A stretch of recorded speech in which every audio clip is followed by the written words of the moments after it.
So, orgasmicness is a healing modality. That's what we came here for today? Great. So during dinner time today, did anybody talk about sex, love making, the last affair that they had with their beloved? Was that regular dinner talk? Anybody? Yes? My kind of people. My kind of people. Great.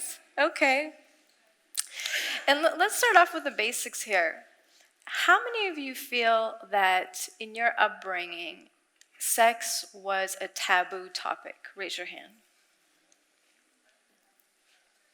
How many of you were surprised to know that your parents actually have sex, other than the fact that you were born, which is proof of that? But if it wasn't for that, you might think it never happened. Raise your hand. Okay, good. How many of you feel that you also may have a little bit, now there's going to be people going like this, a little bit too much infatuation with sex? Too much infatuation with sex. Too much, I want it, see it, a hunger for sex. Raise your hand up high. Eh?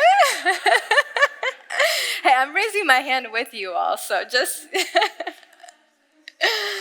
Good. And how many of you feel that you carry shame around sex? Raise your hand. Raise your hand up high.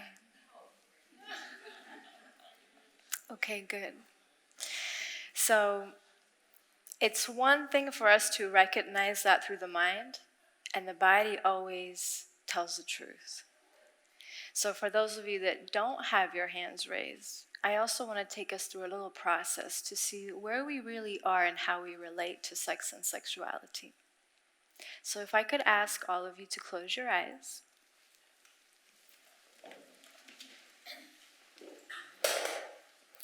And take off your clothes. No, just kidding.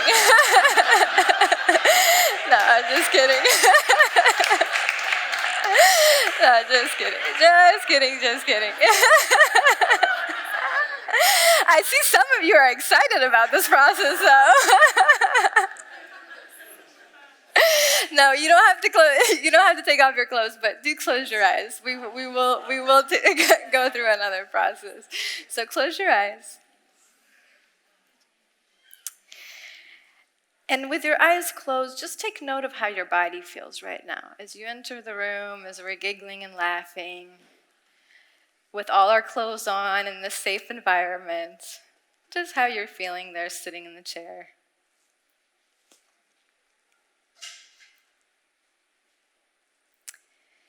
And continue to feel and recognize the changes that go through your body as we go through this process with your eyes closed.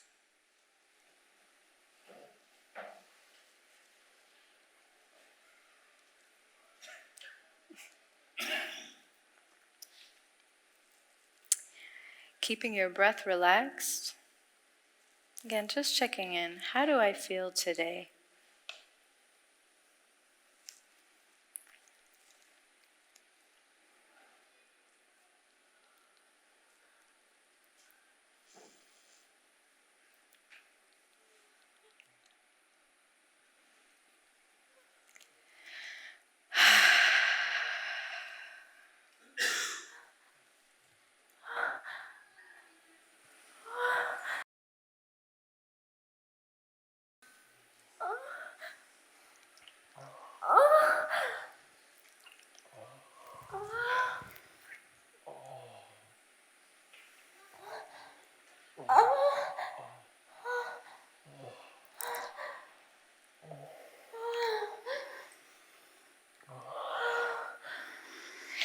Keeping your breath relaxed.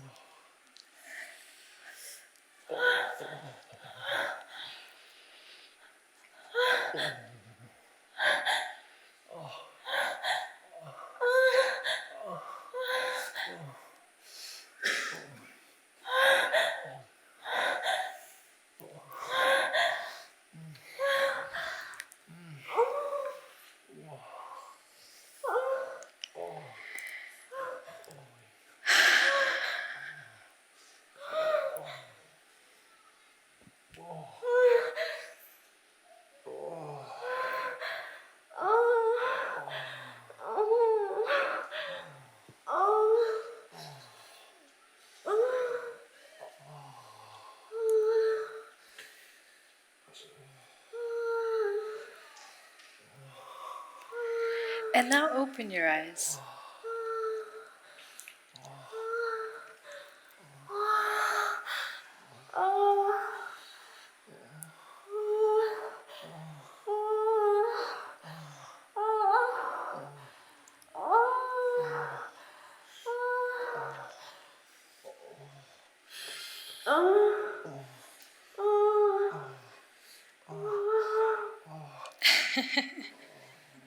You guys are really fun to look at while you're listening to this. Very good, very good. We can call that the erotic meditation.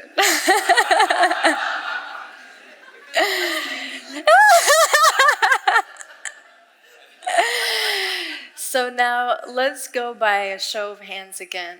How many of you feel shame come up in your body when you hear those sounds? Raise your hand. Less people now. Interesting. Okay. How many of you felt uncomfortable at the moment you heard those sounds? Raise your hand.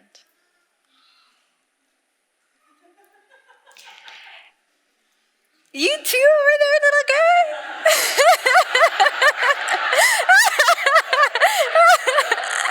I feel you.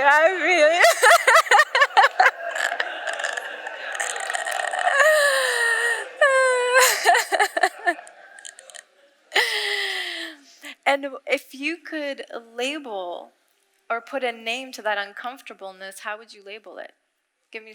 Throw out some words. Exposed. Okay, good. What else? Blockage. Embarrassed.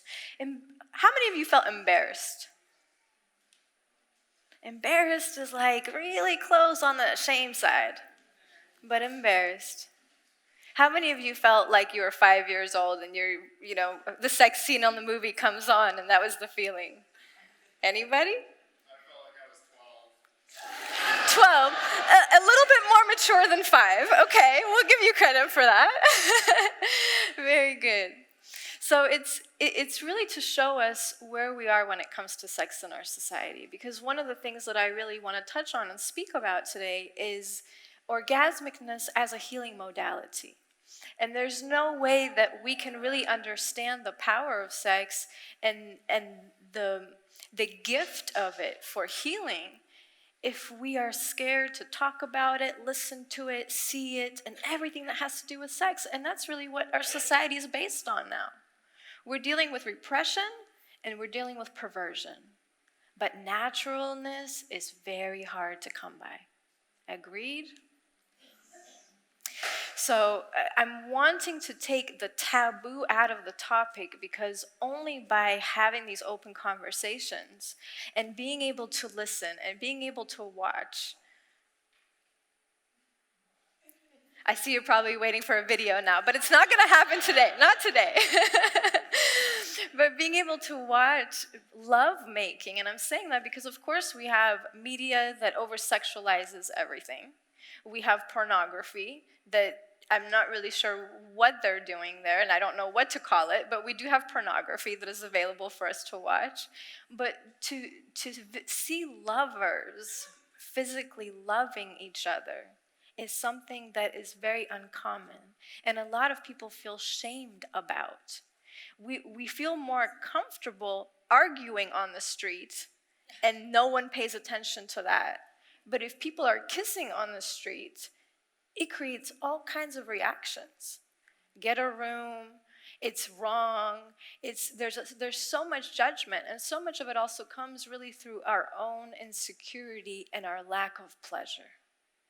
Because if we don't know pleasure, it sometimes creates pain for us to hear, see, witness others having that which we don't have, right?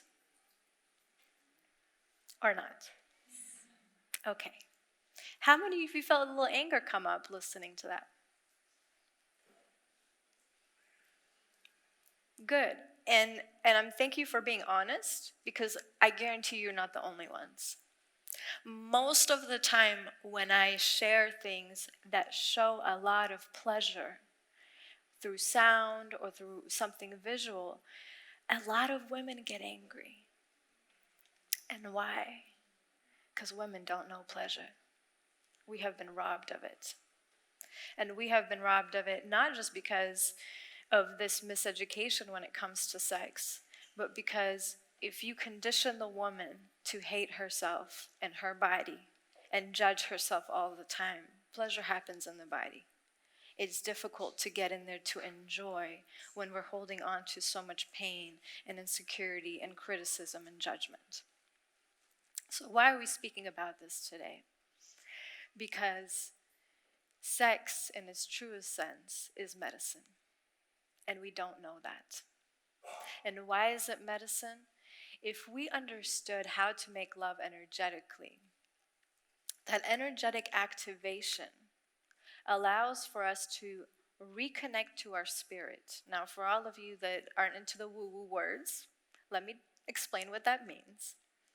The power of who you are, this essential being that came into existence to be, do, experience, grow, and evolve, that is the spirit that most of us have been taught out of being connected to. And how are we taught out of that? We come into a society where you're all the time told to be quiet when you want to laugh, when you want to cry. You're told to speak when you don't want to. You're told to sit when you want to run. You're told to move when you want to sit. So from the first moment that we get here, we are taught out of our nature.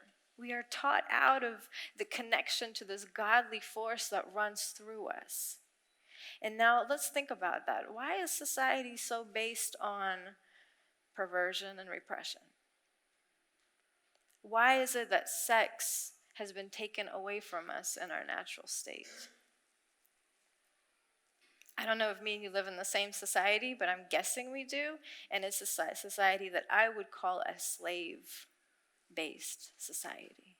Because our 9-to-5 jobs, no matter how fancy they are, they're telling you when you can eat, when you can go use the toilet, when you have to show up, when you can leave. That's a slave culture, a fancy slave culture with trinkets and gifts, but it is a slave culture. So how do you keep people disempowered and enslaved?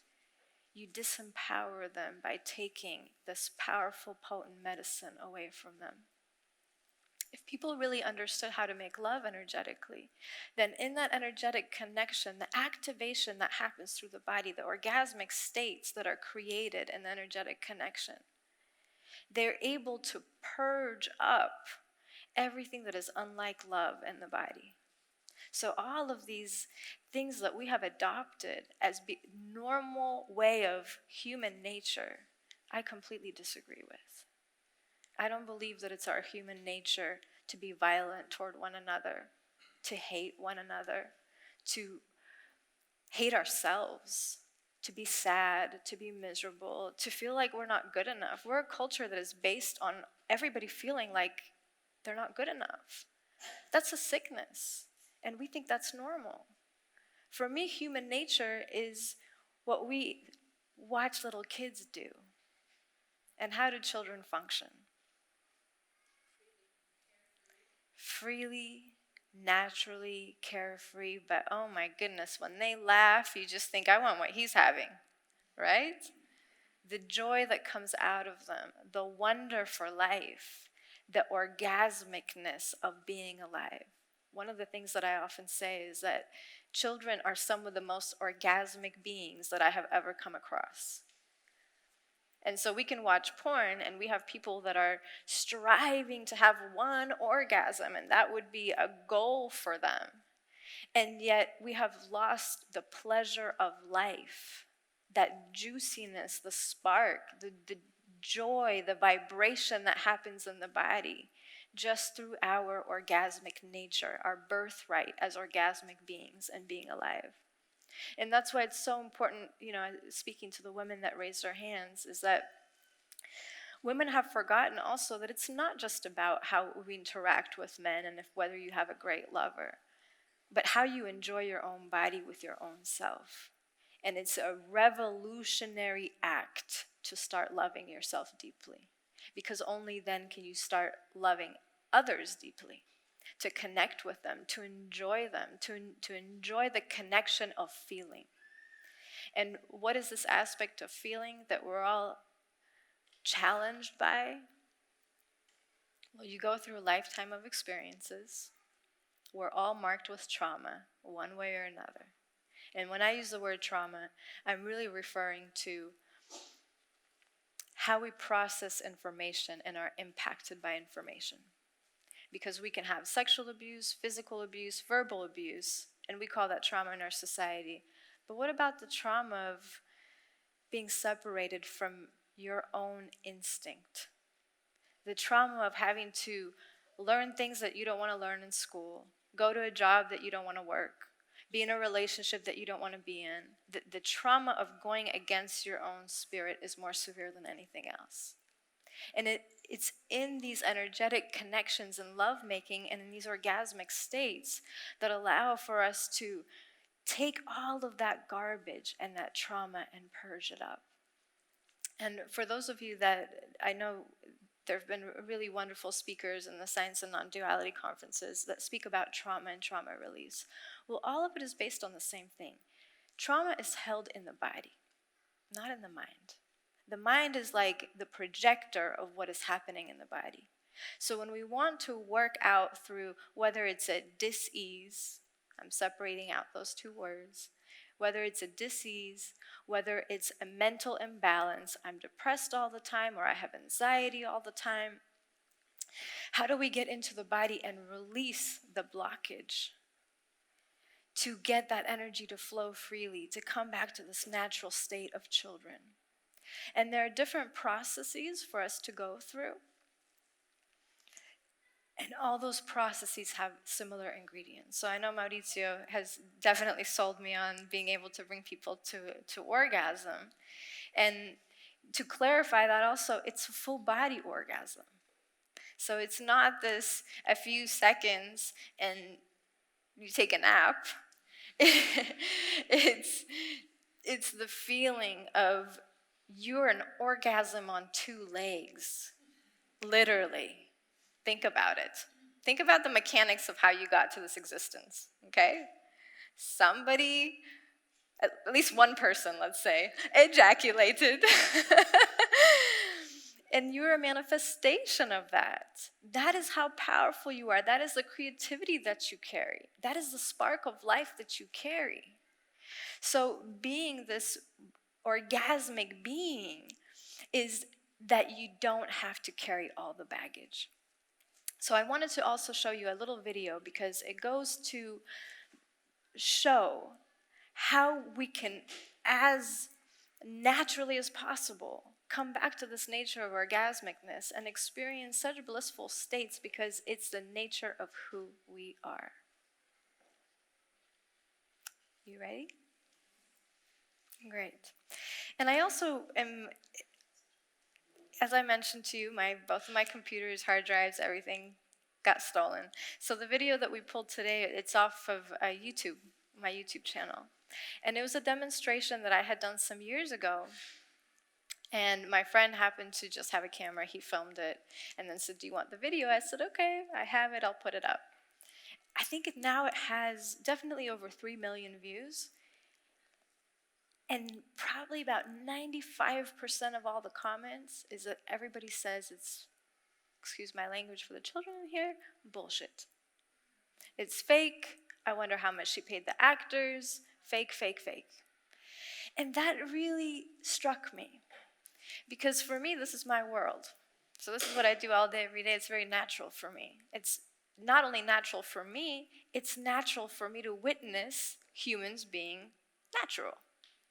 But because we are so out of our nature, that seeing something so natural seems so supernatural. So we'll show you the video and see what you all think. Great, let's do it.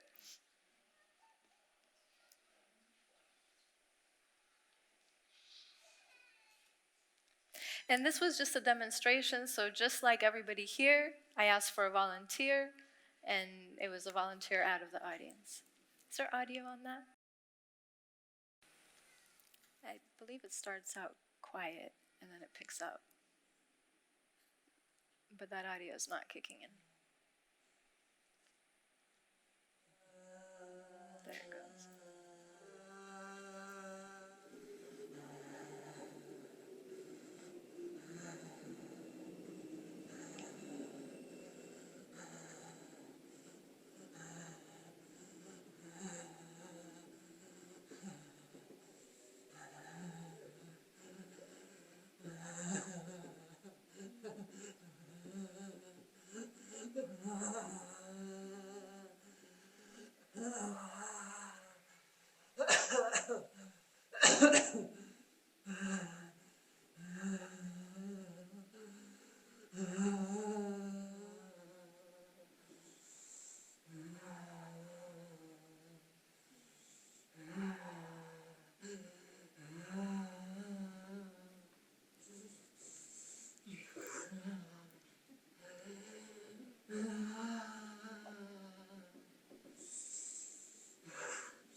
Everybody can breathe now.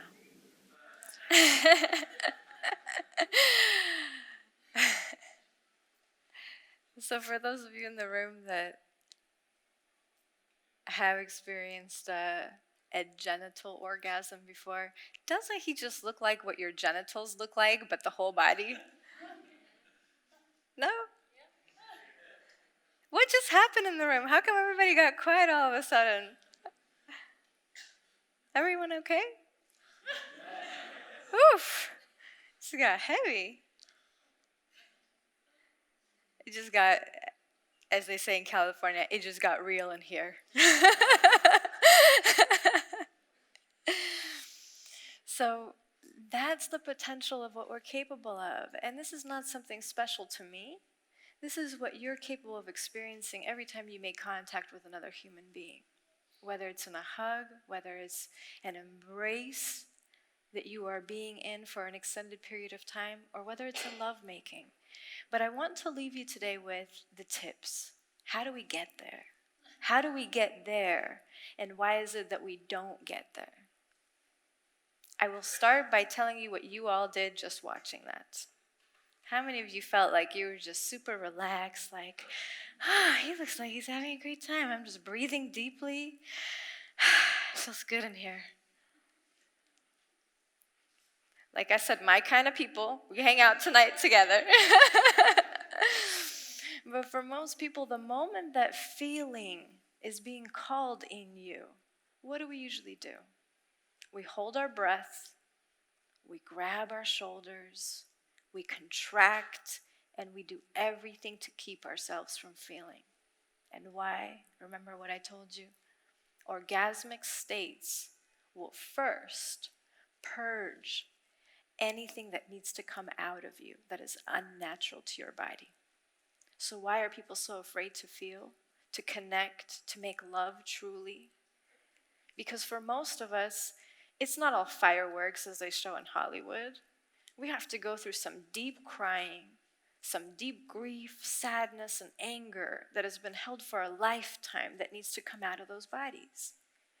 But in order for us to get there, to allow it, first we have to stop judging ourselves. We have to stop judging this process. Stop identifying with these feelings as, I don't want to be the sad person, or I don't want to be the angry person. It's, wow, I am such a powerful, beautiful human being, and I have been carrying so much baggage around with me. It is time for me to put it down. And as I'm putting it down, I may have to go through some moments of discomfort and some crying and diving into all of these feelings that I have been distracting myself from through now social media, through shopping, through sports, whatever, culturally we have accepted as all the distractions that we possibly put on ourselves to not be a culture that feels. But if we're a culture that doesn't feel, how are we going to feel love and compassion? So I always tell people, it's the full body orgasms that grabs people's attention. But what I'm really here to do is to make sure that we as a humanity move toward being loving, compassionate, joyful human beings. And this is a fun process. You can meditate in a room or you can make love to your beloved. So you're on retreat now. You're on vacation. And you're practicing. You're learning. Find yourself a lovely person to do your practice work with today. You guys don't think I'm funny anymore? All of a sudden it got serious in here? Or you were busy thinking, who could it be? Who could it be? And really, as you're interacting with people, even as we say hello to each other, maybe we hug and embrace, pay attention to what you do internally. Do you really allow yourself to keep your body relaxed and embrace? Do you allow yourself to breathe openly? Do you allow yourself to feel whatever comes up? Because only in that do you get to the other side, to everything that I have described. Because there isn't one of you in here that isn't a beautiful, gorgeous, powerful, loving human being. Ashe. And that's all from my side. She's like, I want more. But I wanted to leave it as that because for me what's important is to get that feedback from you. So we do have a little bit more time, and I wanted to leave the space intentionally for questions. Yes. Oh, so first of all, thank you for coming, and I really honor the work that you're doing. I think it's very powerful and very needed, and I love it, so thank you. Oh, you're welcome. Thank you. So in watching the video, I have to say the only reason I was not fully engaged in it personally is because I felt his tension and holding himself in instead of the full release of letting it out. And I'm feeling the tension in his hands, and I'm feeling the neck popping out, and I'm feeling his eyeballs pop out of his head, but I'm not feeling the flow outwards. And so I'm not the only one. So for me, it's this the full body orgasm is this completion in the river instead of the damming and the holding in. So that's why I'm saying it, because I don't think I'm the only one who felt that. But anyway, so a couple things to say. Beautiful comment. Number one, easy to see it in another completely different process to go through it yourself. Because we can always see the other and say, oh, look, she's not breathing. Oh, look, he's holding tension. And then when we go through the experience, the way you relate to your own energy and how much you let go and surrender, that is the real fight that you have with yourself for most people, and especially for women. And why am I saying that? We have become a culture that is glorifying masculine energy in women. So the boss woman, the leader, the let me put it this way. We all say that humanity will change because the feminine will change it. It's true. The feminine will change it, but it's not going to be women acting like men. And that's what we see now. We're going from one extreme to another, and I know it's going to balance out, but how fast it's going to balance out is really up to us. So men struggle because they struggle in that experience. They fear their power. And why do they fear their power? They don't want to be the rapist. They don't want to be the abuser. They don't want to be the dominant one. So that beautiful fire that sits inside of men, that all women yearn to experience, men are scared of it because they don't want to be that guy. And for women, they don't, in their mind, want to end up being a puddle of tears on the floor. So they have taken on the oppressor way of being. That's what we see in business. That's what we see in the household. Women have taken on this masculine role, and it's killing them. So that surrender has to happen for both people. It's a process. And it's beautiful that we have all these days here together. I'm doing an experiential event tomorrow. Mild, PG, for those of you that are scared.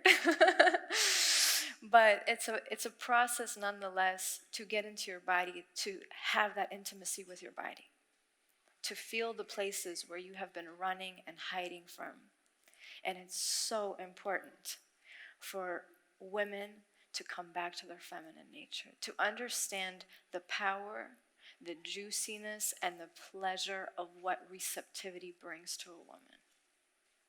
And for the men, I know many of you probably don't know this, but I've been doing this work for over 10 years, probably over 12 years now. And I worked with men exclusively for the majority of those years. Men are such beautiful beings. And for me, we're living in a day and age where men are getting sideswiped. All the focus is on women. Women's pleasure. We don't even talk about that men actually don't have sexual pleasure. Just because they're ejaculating does not mean they're enjoying their sex life. We're not talking about how much they have been abused. First, sexually, which is a non-topic. Then emotionally by women. No one talks about that. No man is going to go to his buddy and say, you know what, my woman is hurting my feelings. She calls me such and such. But the emotional abuse that goes on in relationships by women, those beings that are supposed to be love embodied, it's horrendous. And when you take people through this process, and mind you, this is a demo, there's an audience, so there is some restraint in there. But for a lot of men, when they go through this process, you're not getting, oh, I'm so orgasmic. You're getting, I'm pissed off, and I'm sad, and I'm hurt, and this is the first stuff that's going to come out of me. And truly, it's orgasmic to do that, because it's orgasmic to release stuff, garbage, baggage. But it's a process. So I would invite all of you to come tomorrow just to get in there, to feel where your body's at. The focus of tomorrow is, what we're speaking about is the other side of dis-ease. Not disease, but dis-ease, because that's what disease is. Something is off balance. And I'm not going to go into it now, but all of us have a little bit of sore back, my shoulder's tight, or I have this sickness. A lot of women now have reproductive issues. A lot of men have their own version of issues. So these are topics that we will cover, and we'll go through a process where you can understand how to communicate with your body to heal. Yes? I was just wondering whether I missed a step in your presentation, which was very convincing, linking with a lot of denied things in human beings, culturally and so on.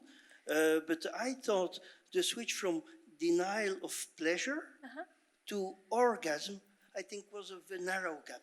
I think there's a wider range in a allowing oneself to experience pleasure.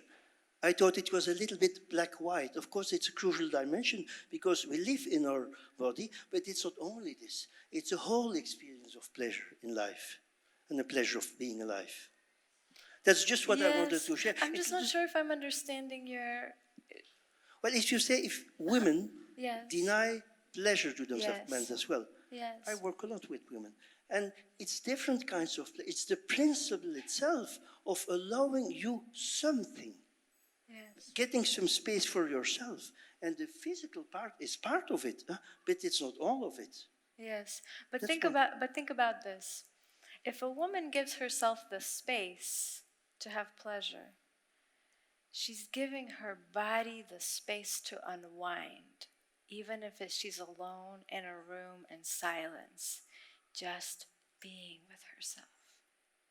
So when I'm speaking about pleasure, I'm not just speaking about, as I mentioned, pleasure in sex. I'm speaking about pleasure in being. And I think that's what you were referring to. Yeah, on the same page. Cool. Great. Anybody else? Any last questions? And my time's up.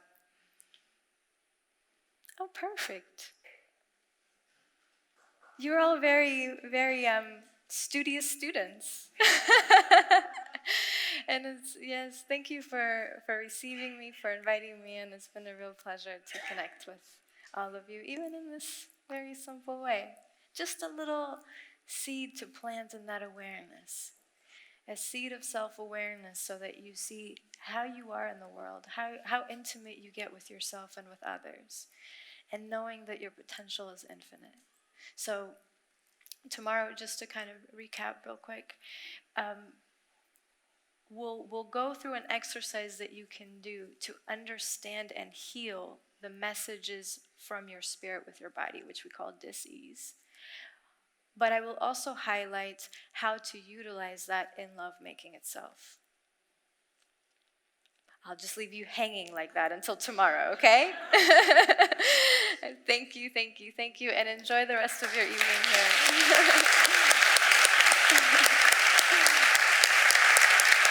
here.